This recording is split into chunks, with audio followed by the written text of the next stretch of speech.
of Back Pain Truth. Hope you're all well. Thanks for tuning in. Today I came across a good video from KCannone. He's from losethebackpain.com. I thought I had a look at it, and there's some really great information that I thought is useful to share with you. There were a few points in there that I felt personally from my own personal 20 years experience in the clinic. My humble experience was not totally true, so I just wanted to, first of all, before I show you a little bit of the video, the full video, the link to the video will be below this particular video in the description, so you can watch the full video afterwards. But there's a few pointers I just wanted to come back on with you and just to quickly go through.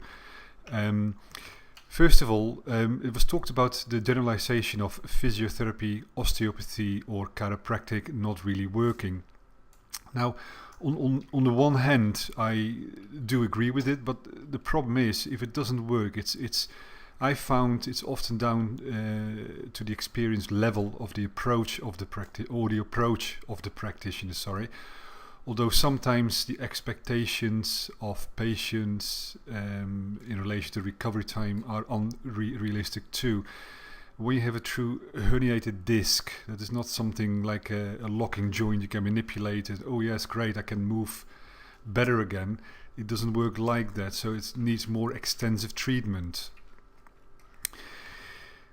Point 2 is talking about the herniated discs or bulging discs that often do show up on MRI scans of people who have not noted any back pain. There's a study being done that shows that people have an MRI scan but not having any back pain, but there is somehow a mild to a moderate bulging disc showing up. It's true that they often don't have any pain, but when it comes down to having a true herniated disc, it definitely will cause pain, because the space where the nerve runs through near the disc coming away from the spine, it's taken up by the disc material, which is the nucleus, because the disc material, as I said, is herniating out.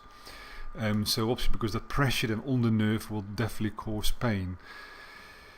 The third point I just wanted to mention was, it was talked about the order of treatment. Now, Cannone, he talked about that he started to work on muscle imbalances.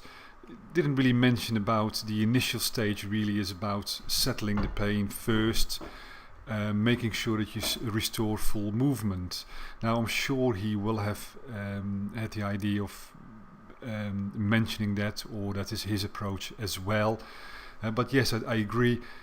When you don't restore muscle imbalances, the spine will be pulled out of alignment. There will be uneven torsions placed on the spine, therefore on the discs, and eventually discs, when they are on the constant uneven stress, eventually a disc can bulge, or a herniated disc will occur. Point number 4 is talking about one of the treatments as part of the overall approach is trigger points.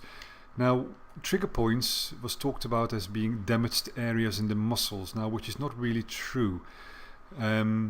Trigger points are already clearly documented, or in other words, they've been put onto a chart. You often will find, you go to clinics, you see charts on the wall and it's showing the trigger points, because trigger points are already there. They are already in particular areas of muscles.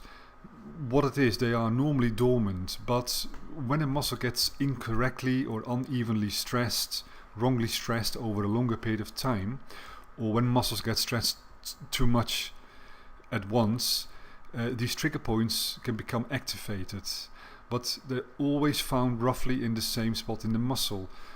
So that's quite important, because that's something I don't think was totally correctly documented within the video. But otherwise, I would say there was a very useful video to have a look at.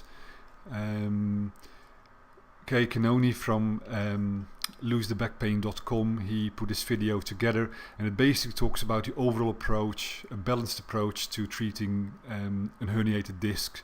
Not just localized treatment, not just dealing with the diagnosis, the herniated disc itself, but approach it in a more, as I said, overall approach. It involves different types of things, and obviously the video itself will go into that, and the link to the full video will be below this particular video in the description.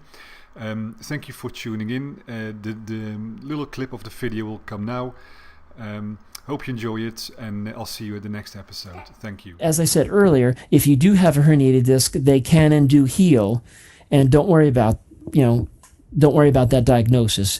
If you do some of the things that I'm going to share with you here in a moment, your chances of getting rid of that, and more importantly, the pain, are much better. So what can you do to get rid of your back pain, neck pain, sciatica? The first and most important thing is what I call muscle balance therapy. And what that means is you do some exercises, or what we call corrective exercises and stretches that are designed to rebalance or bring your body closer to balance. Almost all health ailments have to do with imbalances. Imbalances in the diet, so nutritional deficiencies. Imbalances in the mind, and by imbalances I mean inability to deal with negative stress, not enough rest, relaxation, and time for you to unwind. Imbalances in the physical body. So, one group of muscles overpowers another group of muscles, therefore pulling your body out of alignment. See, one of my problems with chiropractic care is that you go to a chiropractor, they manipulate or adjust your spine, and then you walk out the door. You've got to come back a day and a half later for another treatment, because what they did may have helped, but the muscles that pulled you out of place to begin with are going to do so again. And unless you do corrective exercises and stretches that are specific to your imbalances, your muscle imbalances, it's not likely going to hold. So if you want to do chiropractic care, that's great, but you got to combine it with muscle balance therapy. If not, you're going to probably see very limited success and results with it.